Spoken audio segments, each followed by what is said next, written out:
The journalism industry is at a crossroads. Revenues are declining, advertising is less, people are not buying print newspapers. Well, these things are causing the news industry to struggle, and the impact is to journalists. Folks are being laid off, buyouts are occurring. I recently had an interview with a journalist from the San Diego Union Tribune who took a buyout. So what that interview inspired me to do was try to use this platform to not just talk about the joyous and fun and funny things about a journalist's career, but maybe really help some folks. The Journalism Job Seeker series on Flack Talk is an opportunity for journalists who may be between jobs or freelancing but looking for a more stable opportunity to come on, talk about their careers, talk about what they've done, share some more information about their skills with the hopes that maybe a journalism organization or a communication organization is listening and sees them as a potential asset. So take a listen to this episode from our Journalism Job Seeker series here on Flack Talk. Flack Talk with James Canning, the podcast with the inside scoop on journalists from San Diego and across the nation. If you're a communications pro, have a nose for news, or you're just nosy, this is the podcast for you. Now here's your host, James Canning. Hey everyone, welcome back to Flack Talk. Today with me I have Ashlyn Lipori-Russie, former content manager for Inewsource. Ashlyn, thanks for joining me.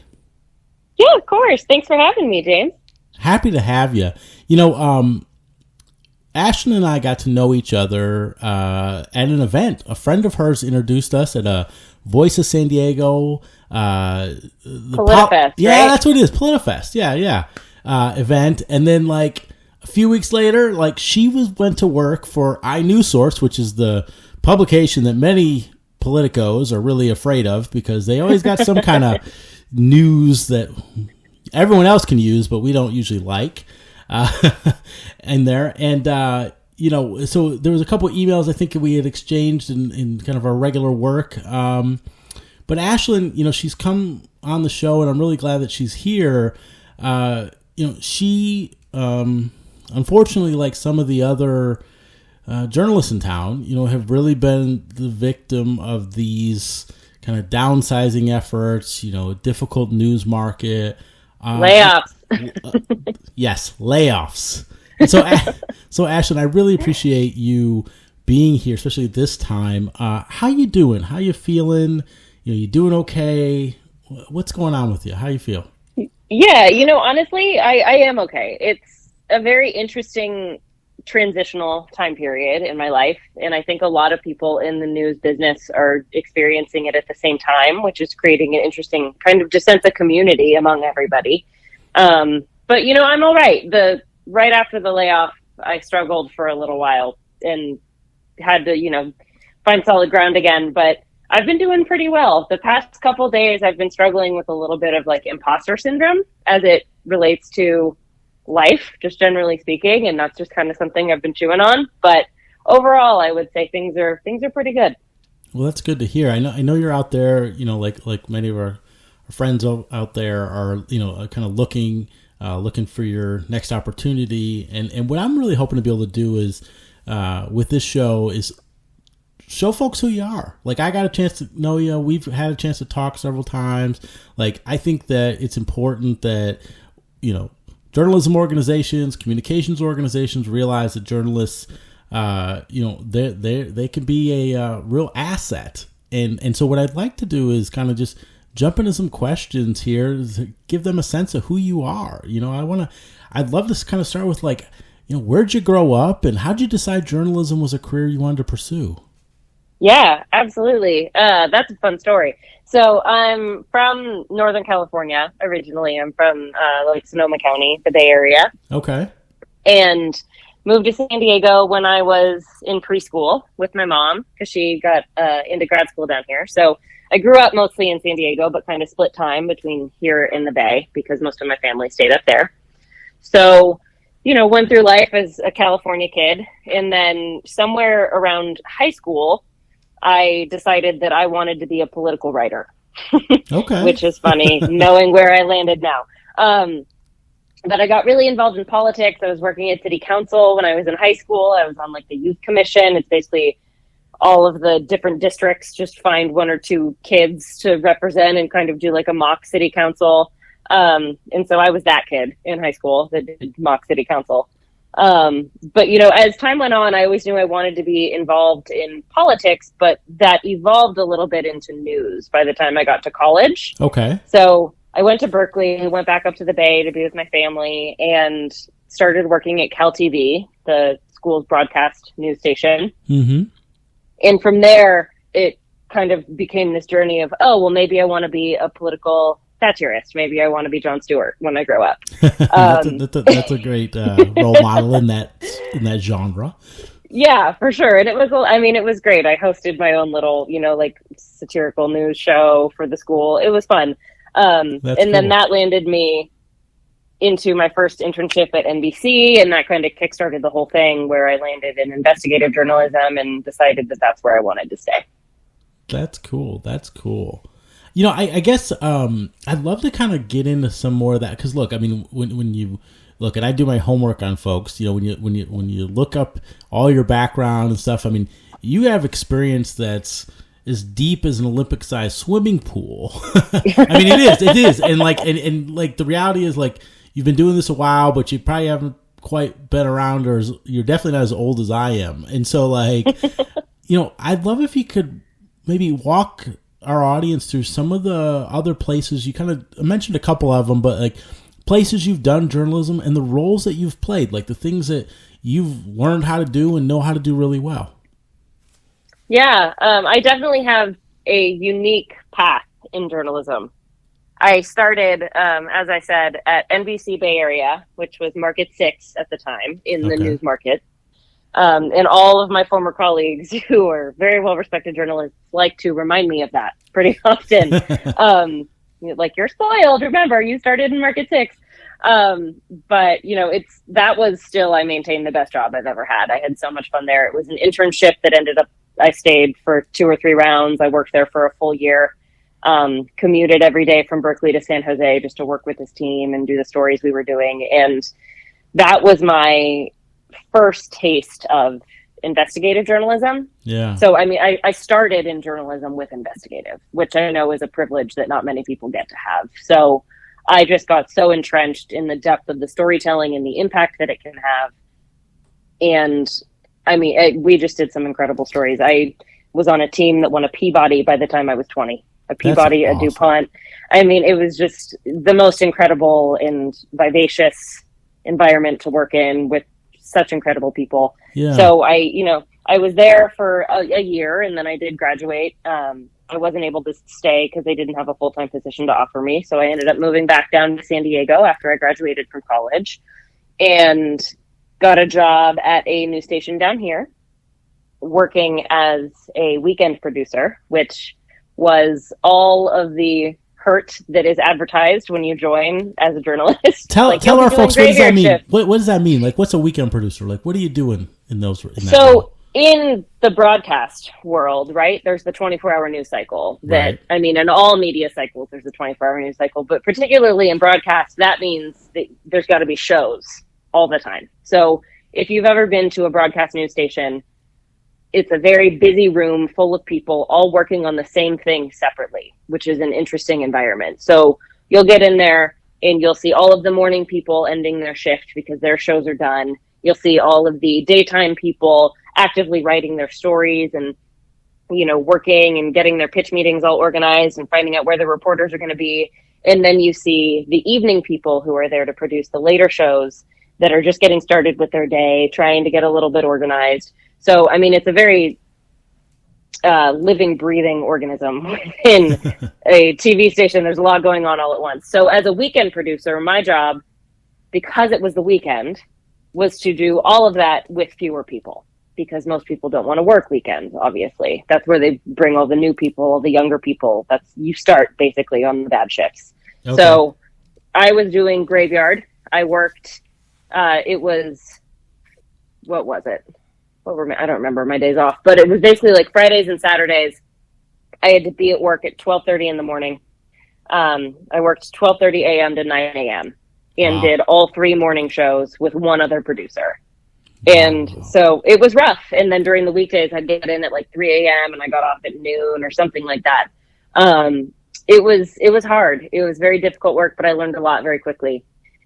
That's great. Well, thank you for doing it. I mean, like that graveyard shift's tough. Like, yeah. Oh yeah. I mean, I would never do it again. Let me tell you that. And I send so much sympathy to everybody that does do it, and especially the people that are well suited to it. Because it's hard to do graveyard shifts. But I was there for a little while, and then I got moved to a different shift on the weekend, so I at least got to sleep again. That was nice. But I ultimately, you know, as I said, had a very unique path in journalism. I worked there for a couple of years, and then, you know, I, as a young journalist and talking to all of the other young journalists in the room, we started to have some conversations about, hey, you know, like, where's this going? Because I got 30 years left in my career, and I want to make sure that they're headed in the right direction. And so in having those conversations with peers, I decided that it was probably best for me to step away from the business for a little while. Okay. So I left the job at the news station so that I could get a fuller picture of what digital media really looked like. Because I've known since college, at least, that the future of journalism exists in the digital space.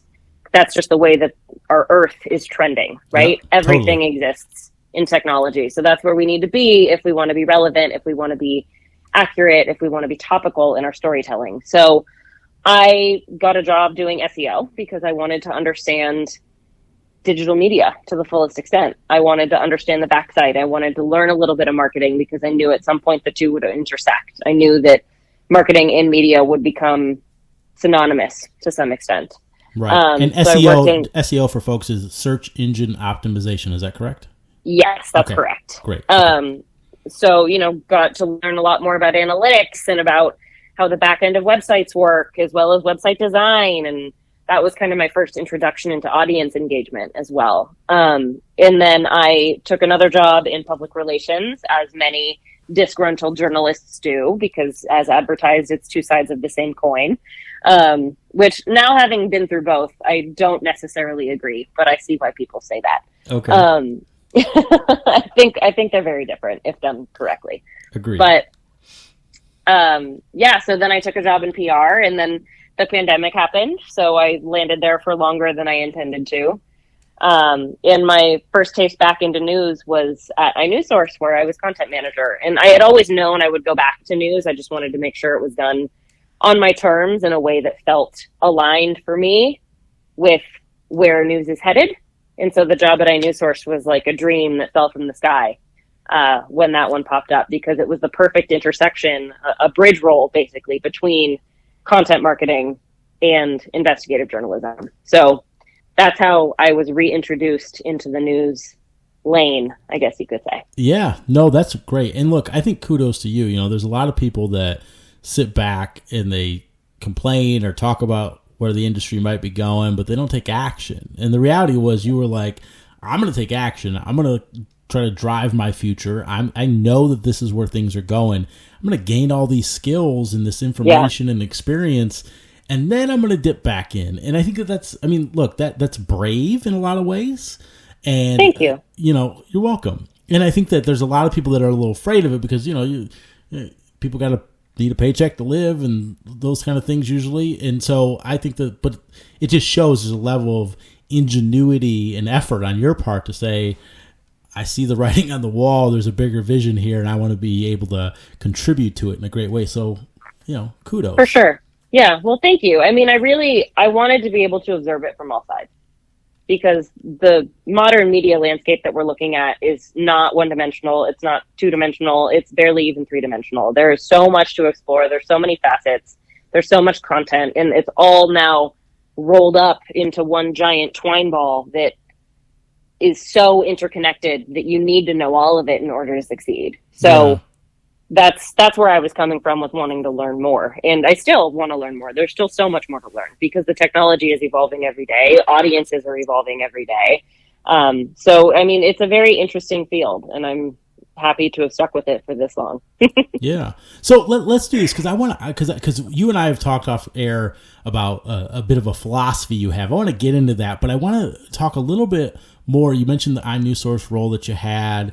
You know, you were obviously the layoffs happen, but let's talk and share with our audience a little bit about, you're a content manager and producer for Inewsource. Can you explain for folks what that means, especially, as more of our news goes online? Because when we were talking about this, I mean, to your point, there's kind of this integration between like what you learned in the content marketing space and news, and I think it is where everything is going, and I think it'd be good if people understood what that meant and what you know how to do from that role. Yeah, absolutely. So I was hired at Inewsource as content manager, which was a new role at the time. It had kind of existed in different forms before me, but it had been taken in this new direction with my onboarding.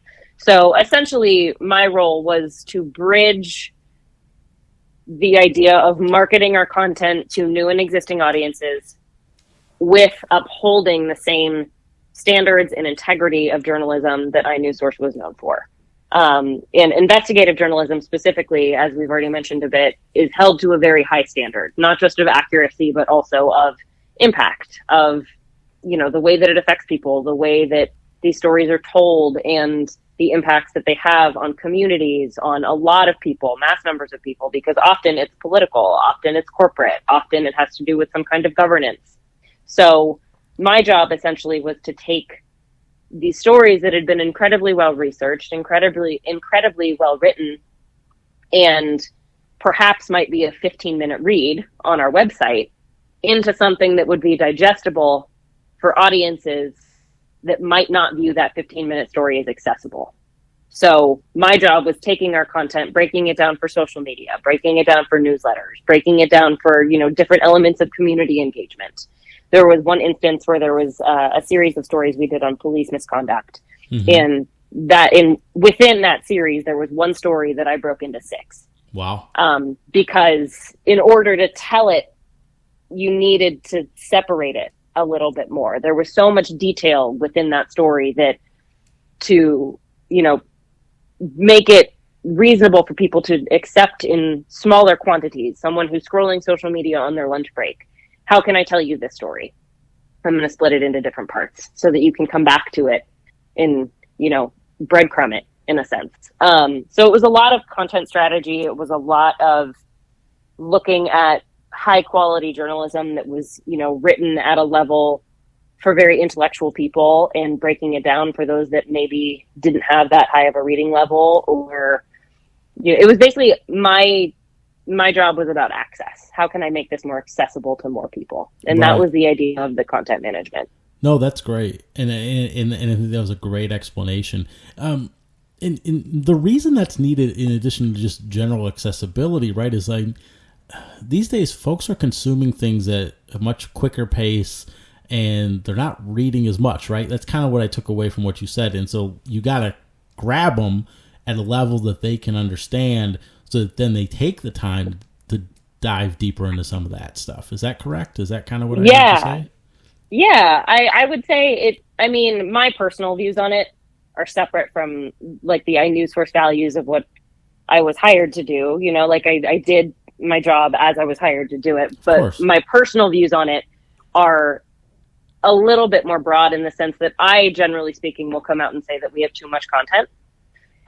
Not necessarily as it relates to news, but just generally speaking, like the standards that all individuals who operate in digital spaces right now are expected to meet are just crazy. I mean, I see reporters who have to do 6 stories a day, and so we'll just take quotes from anybody because they just need to get these content quotas met. And that's the world that we're living in, right? Like, everything is content. Every time you go scroll on your phone, you're faced with nothing but content. So my question as a content manager was, how do we take the storytelling that we have, which is so valuable and that people should read, and how do we position it so that it breaks through that mudslide of content that you're faced with every day? How can we make this stand out as something that you should be reading, as something that holds value for you? Because when everybody's just so inundated, as I think we all are, with everything everywhere, advertisements everywhere, streaming everywhere, like there's just so much for us to process every day. that I wanted to make it as easy as possible for people to receive good information quickly and concisely, and put it in front of people where they are, you know? Yeah, no, that's right. And I mean, is this leading into like that philosophy that we were talking about before, like how where news is today versus where it needs to go? I mean, because we were kind of, so. I mean, because like that. I mean, let's talk about that a little bit more, like, because I think that there's look, I think whether you're a PR person or a marketing person or a news person, like, you're right. There's a lot of clutter to cut through. Without giving away the Ashlyn secrets that her next employer should want to hire her for. Are there some things that you can share with folks that like align with this philosophy that you're talking about, and the types of things that you've done or that you think should be done more to help do that? Yeah, I mean, so my, since the layoff, which really did throw me for a loop, but I've bounced back, and it's given me a wonderful opportunity to, take a moment to pause and think about how I really want to build a career in news, which, again, didn't start in a traditional way and will continue in a non-traditional way if, things go according to plan. Right. But I would say busting through that content issue is something that I have been chewing on, and something that I think journalistic leaders should continue to chew on, because we've now landed ourselves in this position where everybody is able to write, everybody is able to publish online. Doesn't matter who you are, what you have to say, it's an option for you, right? And the basic pillars of journalism, in some sense, go against that. Like, if we're looking to inform, then that means the information's vetted. That means the information's trustworthy. That means that the information is reliable. And with how much content we now have, it's much harder to prove that reliability. Don't even get me started on polarization. We could do an entire podcast on this topic. We probably could. Maybe we're going to come back around someday and do that, because I get what you're saying. But basically, like, we are asking people to create content, and we are asking people to keep up with certain metrics. We're asking people to, do a really hard-hitting investigative story and do it frequently enough that you can keep your audience engaged, which is a difficult task because good investigative work takes time.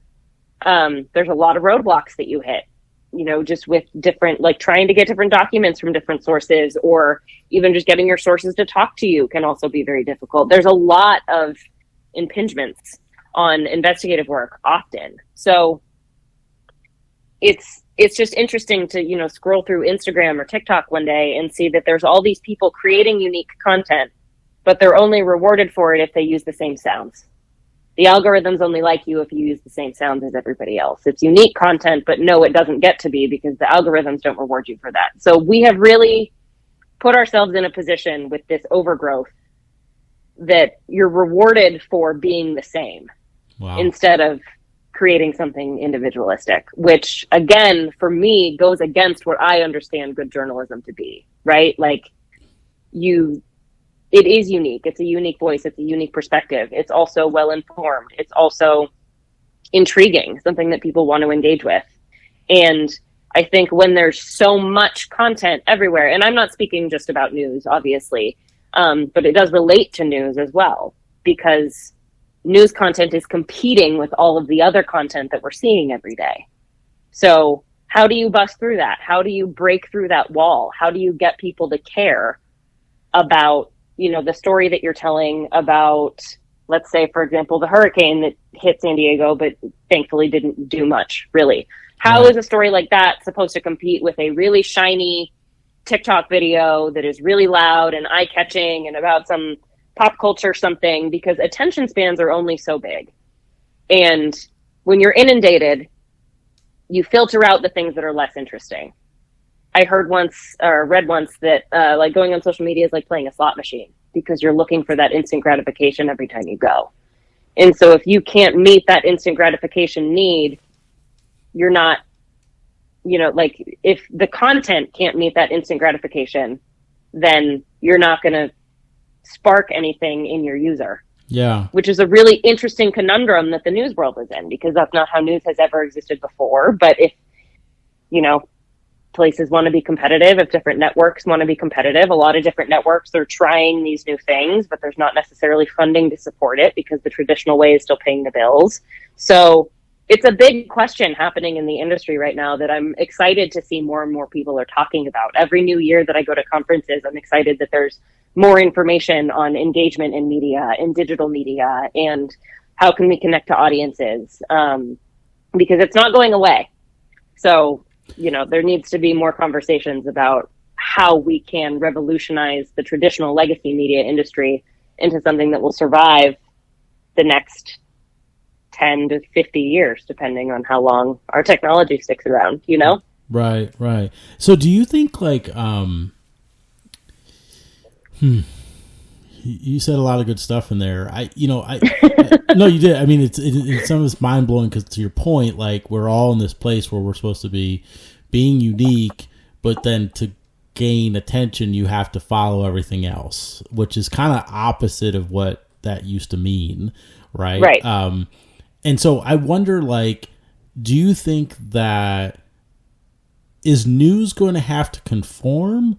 Or does which it's kind of in some respects sometimes doing, or do you think news needs to continue to look and fight and search for the unique stories, but then work harder at telling them in an interesting way or format that makes them stand out? So I would say it's a little bit of both, which is not the answer I think anybody's really looking for. But we're at an interesting period in time right now as well, with how varied each generation that is alive right now is in terms of their technological advances. Like, older generations still do want to sit down to the evening news. So there's a market for that. Gen Zers and young people would never in a million years sit down to turn on the TV to watch the 6 o'clock news. It's just not happening. They are on TikTok and only on TikTok.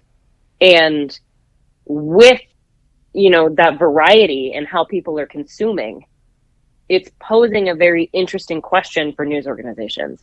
So to answer the first part of your question, I don't think news organizations should conform. I don't think that's the way to do it. Because basically that will just be an eternal game of catch up. Okay. People are already doing it better. In the news industry, I say with all the love in my heart, moves at a glacial pace. Not quick to change, not quick to evolve.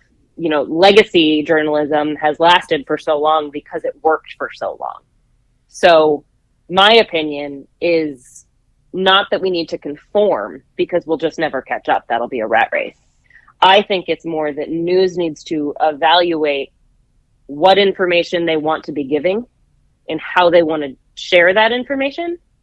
And instead of trying to catch up with all of the content and all of the sparkle and dazzle, I think we should go the other direction and flip back to just human storytelling.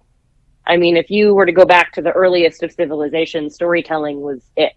That's how people got all information. That's how history was lived. That's how, you learned anything about your culture, about your civilization. And that tenet of storytelling is still within us. That's right. Connection.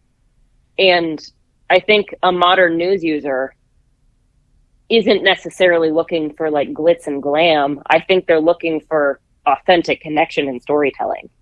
I think people that just go to TikTok that have a story to tell on a selfie camera with, special effects are great and absolutely appeal to the eye. But I think as it relates to just news, you can just talk to someone and be authentic and talk to someone as if, in the way that you and I are talking now, James, of just authentic connection with somebody. Hey, I'm going to tell you that this just happened. Right. Like, in the political years, in election years, how every friend group seems to have that one friend that's always really on top of it and can fill in all of their other friends about what's going on. Right.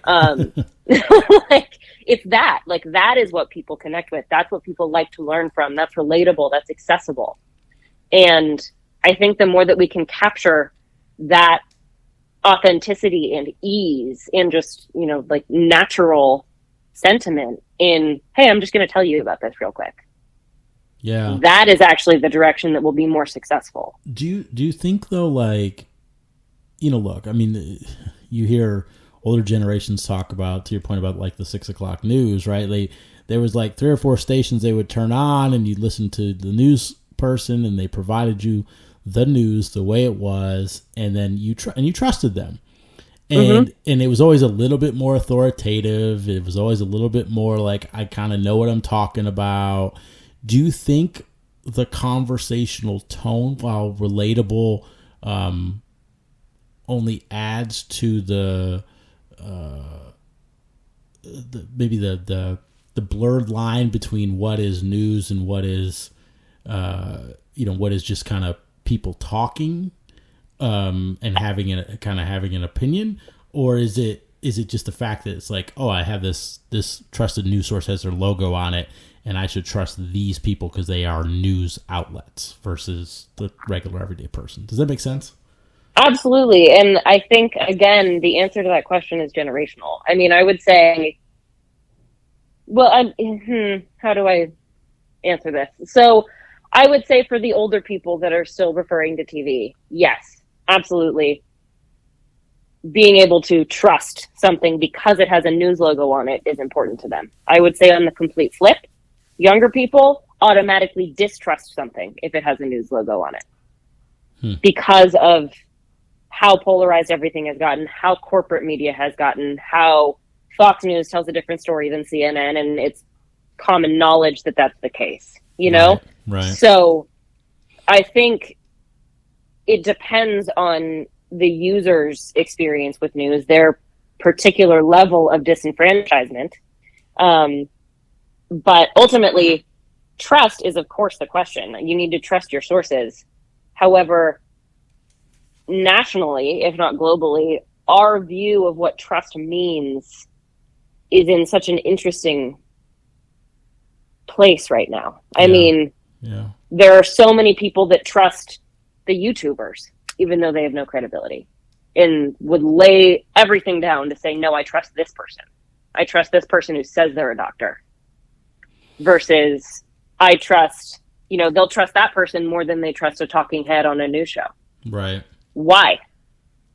And that, I believe, is not generational. That's everybody. Everybody's dealing with those questions, and everybody's forming their own opinions about it right now. So while I think having some kind of marker that, like, hey, I'm a news organization, can and does still add an element to trust, I don't think that's the whole picture anymore. No, that's great. I get that. I get what you're saying, and I think you're right. There's a lot of conversation about this, a lot of back and forth, and there's a lot of kind of got to rectify and figure out where things are going. Look, I really appreciate you engaging in that and sharing that perspective, because I think that there's definitely a need to talk about it more. Look, you've been in newsrooms.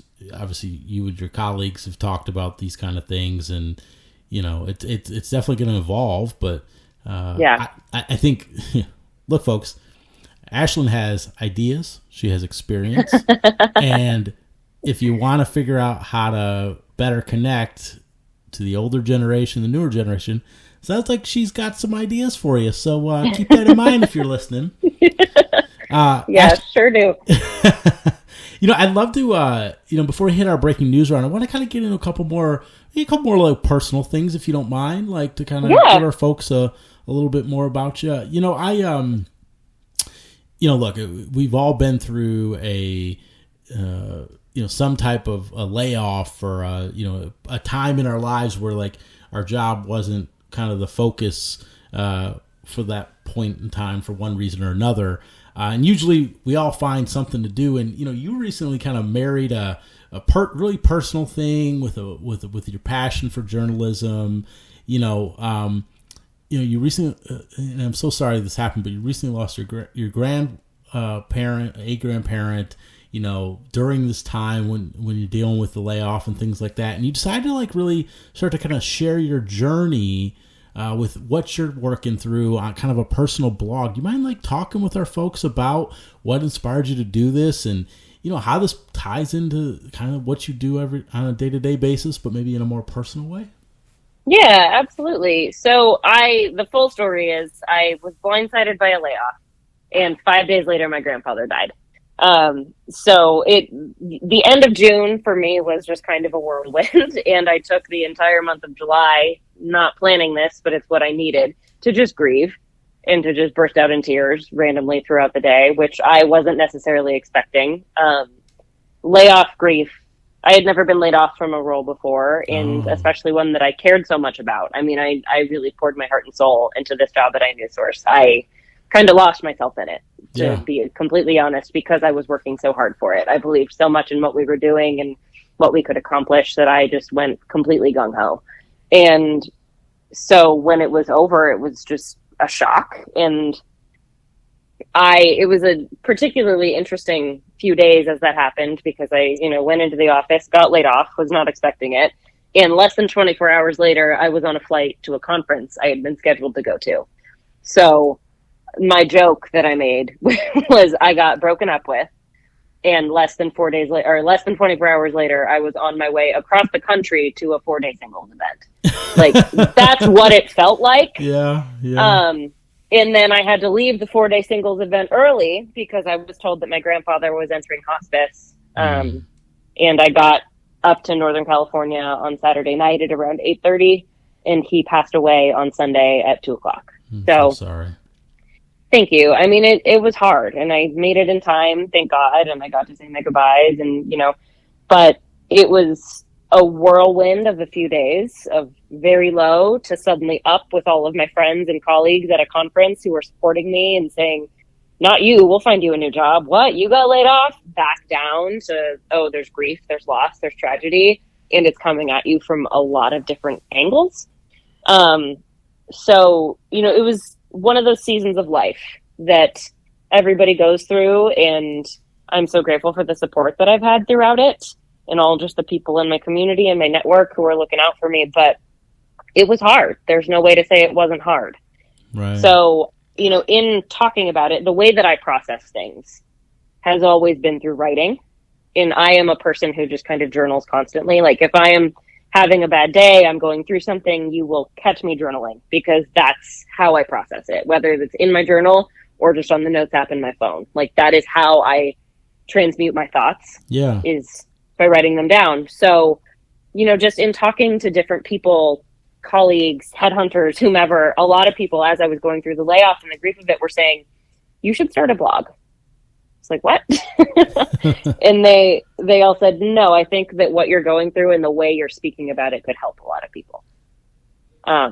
So I decided to. I had kind of been thinking that I wanted to share some of my writing more publicly for the past few months, but a little scared to do that, a little scared to be that open and vulnerable on such a big scale. I'm always the person who is happy to talk. Like, I love connection. I love to look somebody in the eye and tell them a story. I love to hear theirs.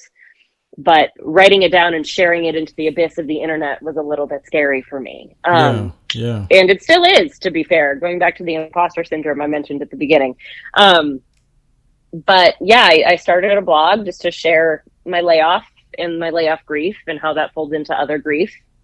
And, I think the direction that it's ultimately going to go is me sharing how all of this experience that I've had relates to my view of where news is headed and the lessons that I've learned in the past few months about where I want to go next and how I think that could shape the whole industry for the better. Yeah. So yeah, I'm working on the blog now. Again, still working through some kinks on getting it set up and stuff. And I have some friends helping me to revamp my website. But I also have, a couple other personal projects. For the past year or so, have been working with a group of friends out in Nashville. And we have built out a TikTok channel called Nashville News that has been wildly successful. Wait, tell me about that. I'm mentioning it here. Yeah, tell me about that. What is that about? Free promotion. No, so my friend Levi is a news anchor in Nashville, and I met him at a conference a couple years back, and I was just, this was like the after party at a conference. We were all standing in the hotel lobby at some godforsaken hour. And I was just talking about where I think the industry's headed and where my interests are and, what I think we should be doing on digital. And this guy pulled me aside and said, hey, I have something that I'd like you to be part of. And so, I went out to Nashville to visit him and his roommate, and the three of us are kind of building this project out together, and it's been very successful. It's an interesting experiment in engagement because it is taking investigative reporting that Levi does at his day job in putting it on TikTok in a way that is digestible and accessible. And it's taking a 7-minute investigation, making it into 1 minute for a digital audience. And, I'm on more of the production side. I haven't done any on-camera stuff for Nashville, obviously, because I don't live there. But now we're really getting into more community engagement and more, expansion in the type of content that we can be doing. And I mean, it's been fun. It's been a lot of fun to build out, and I'm excited to see where it goes. Well, that's really cool. I think for both of those, we'll work with you to get some of the right links and so forth, and we'll put that stuff in the show notes here so folks can kind of check both of those things out, your blog and the Nashville News. I think that sounds really cool. I think that's I think it's always important in these moments, right, that you kind of keep yourself sharp. And it sounds like you got a couple projects that you're cooking on that are really going to keep you sharp as you kind of continue to search for that next opportunity. So that's great. Yeah.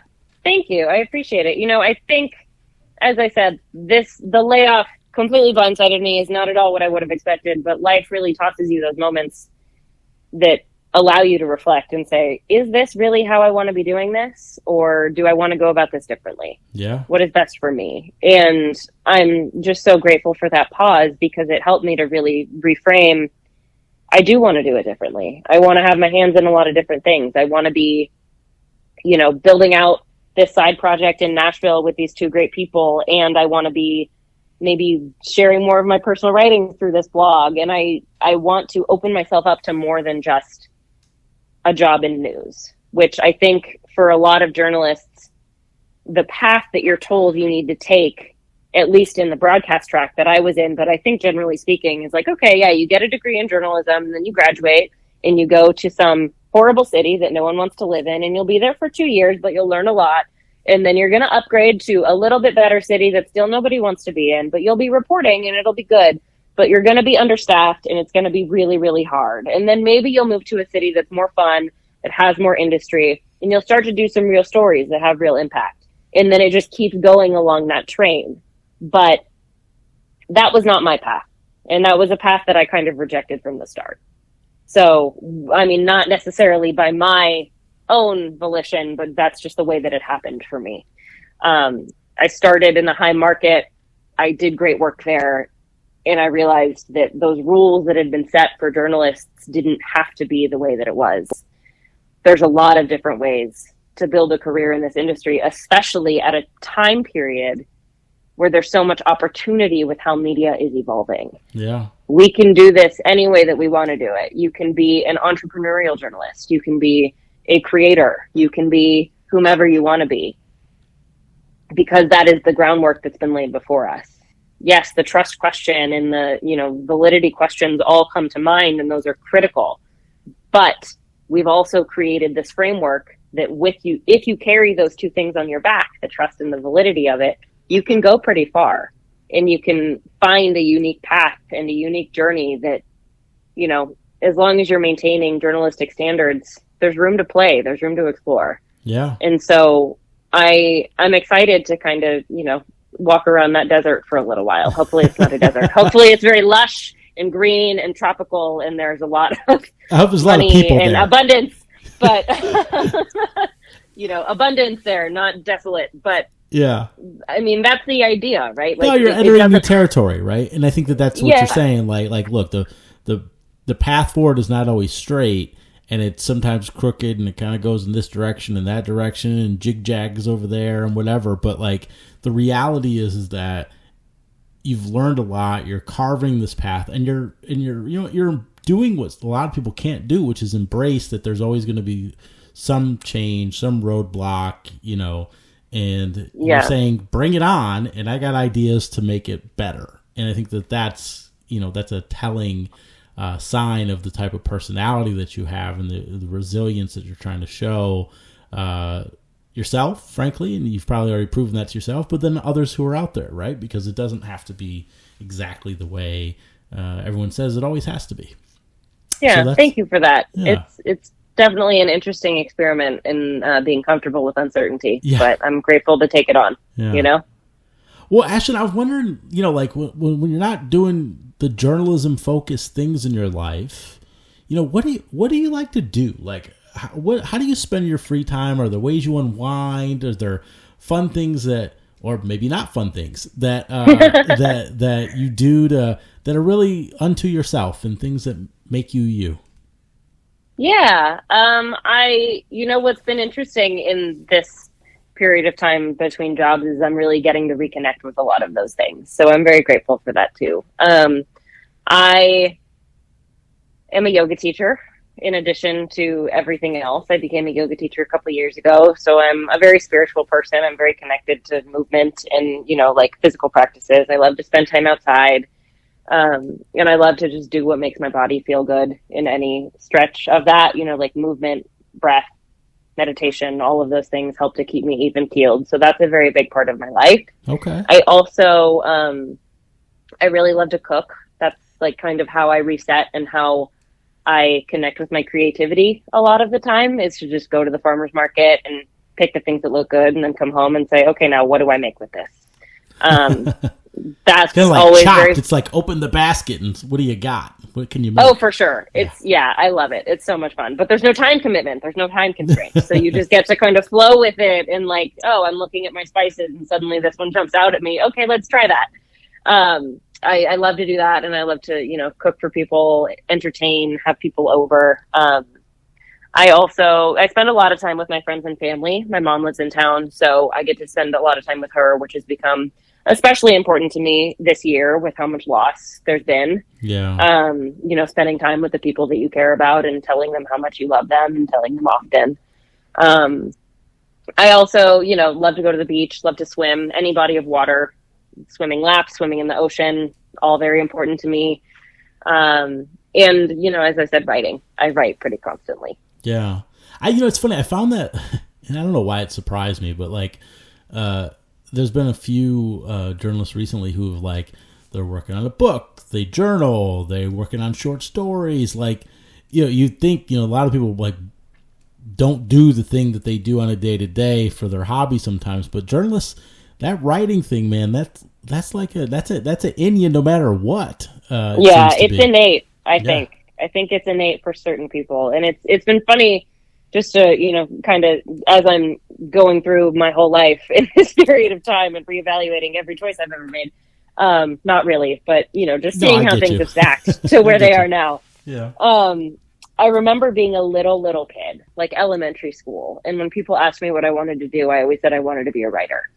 And I, at the time, being a little kid, didn't really think that meant anything more than writing books, Yeah. Like, oh, you're reading Harry Potter, I want to be a writer. But now that I'm older and I've seen how connected I've gotten to writing, it makes sense to me that was my answer then. And it feels really good that I still hold on to it now. That lets me know that it's truly innate in me. Yeah. And if nothing else, at least I'm on the right path for knowing that about myself. Yep. It's important to get to know yourself. And I really appreciate the fact that you've given us the chance to get to know you. And I want to get to know you even more. And I want our listeners to get to know you even more. And so up next is our breaking news round. It's do breaking news. And I ask you about 10 questions or so that are just these little short answers you can provide, but they just give you the chance to reflect, and then us the ability to hear more about who you are and maybe get into your psyche a little bit. So you mind if we jump into these right now? Yeah, let's do it. All right. So Ashlyn, what is your favorite word? That's a hard one. I don't really know if I have a favorite word. I mean, I could give you...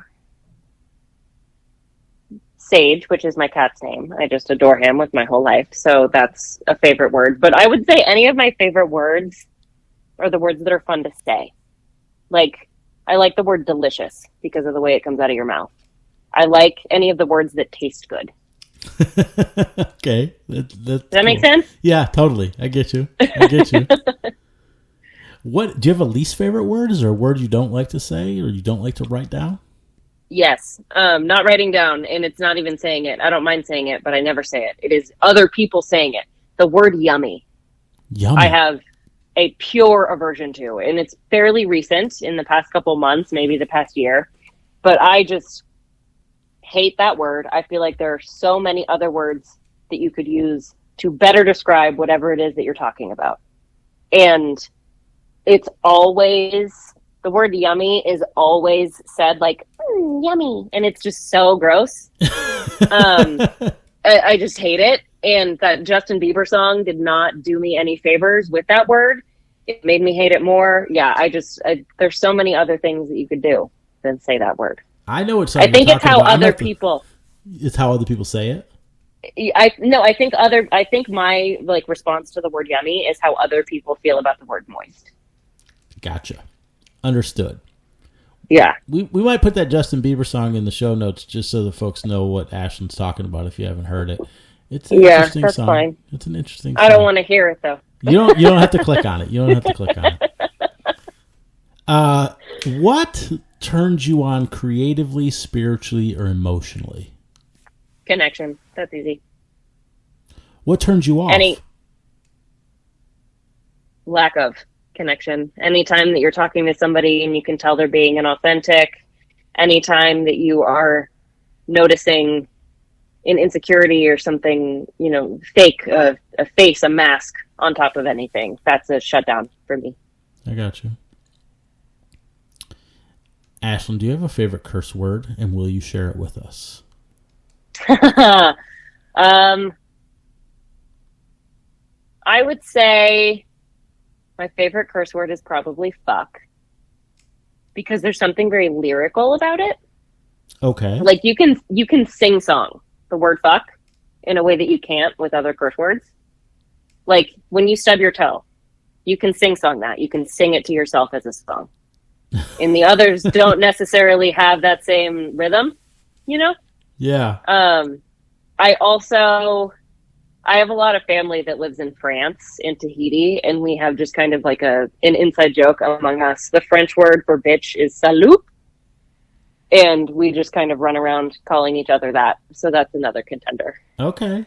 So yeah, one in English and one in French. I gotcha. That's good. What sound or noise do you love? I actually think about this a lot because I hear it every day.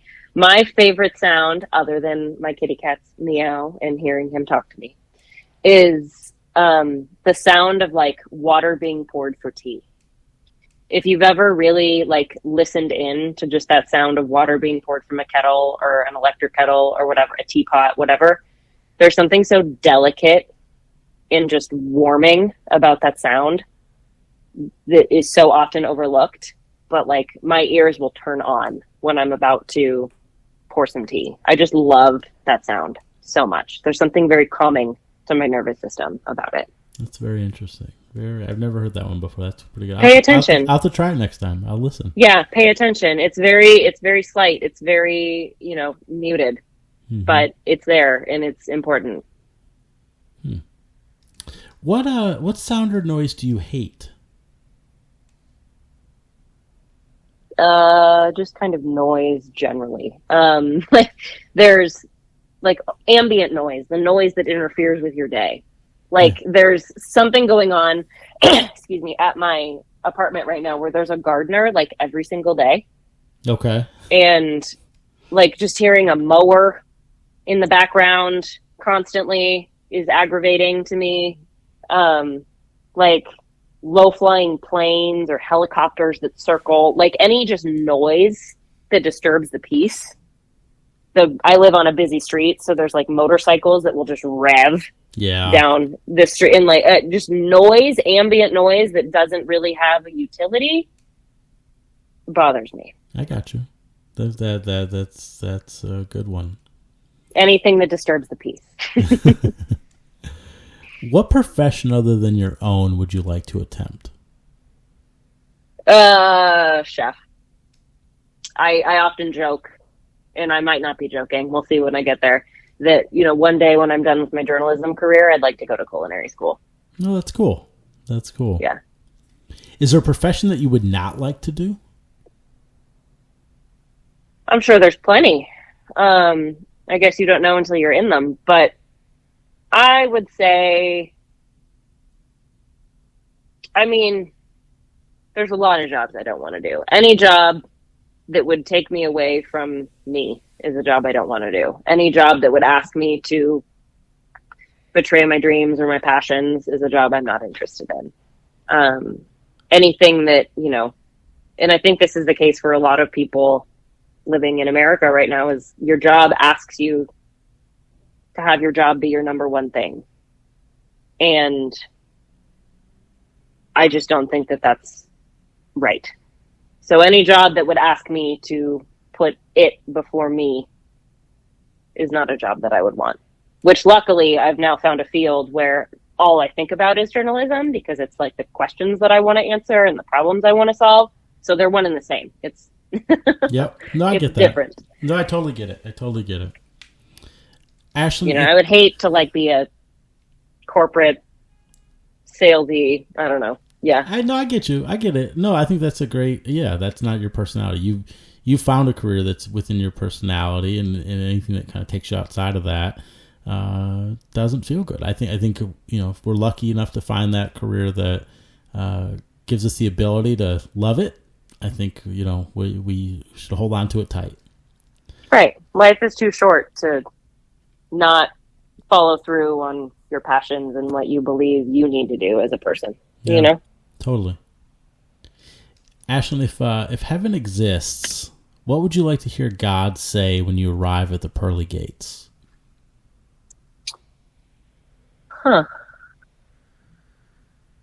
Welcome back. Welcome back. Okay. Yeah. I'm one of the people that thinks we get to do it over and over again. We keep going back to learn more, to have more experiences, and there's some ultimate goal or some level of enlightenment that you're here to achieve that, maybe it's not our choice whether we get to achieve it, maybe it is. And I would like to think that, knowing my personality and how tenacious I am with most things, including my dedication to asking questions like this and having conversations like this, is, I'd like to think that I made it up there and then decided to come back to learn more. That's awesome. Well, Ashlyn, this has been a great interview. I've really enjoyed getting to speak with you. I think our listeners have enjoyed learning more about you, seeing that you have a lot of different ideas, a lot of attributes and traits to offer your next employer. Before I let you go here, just like you would do to me, right? If you were asking a client of mine some questions, is there anything else you'd like to share with our Flack Talk listeners before we let you go? I haven't given this much thought. I would say, for one thing, I hope that anybody listening that might have a job in audience engagement or journalistic think tank areas would hope to call me. I would love to chat. Really any engagement position open I'm interested in. But, I think what I would want to leave people with is that the journalism industry, despite how difficult it is for so many people right now and how many challenges and changes everyone is facing, there is another way to look at this, which is purely that it's opportunity. When faced with evolution, I think it's in our best interest as a collective of journalists, as a population of people, news users, readers, absorbers, to go with it. I think we should flow with where these changes are happening and see where it takes us. And I think it will serve us best to not resist it anymore. I think experimentation is and should be open and everybody should get to add their ideas to the pot about how we can make this better and make it work for people, because it's not staying the same. And I'm really excited to see where that goes. And I would love to continue to be part of conversations about where it's headed. Ashlyn, that's a great way to close the show. Thank you so much for joining us on Flack Talk. Yeah, of course. Thank you so much for having me again, James. This was fun. I really appreciate it. If you liked Flack Talk and want to learn more about your favorite muckrakers and newsbreakers, please hit the subscribe button or visit flacktalk.com. New Flack Talk episodes with James Canning air every other week, wherever you get your podcasts.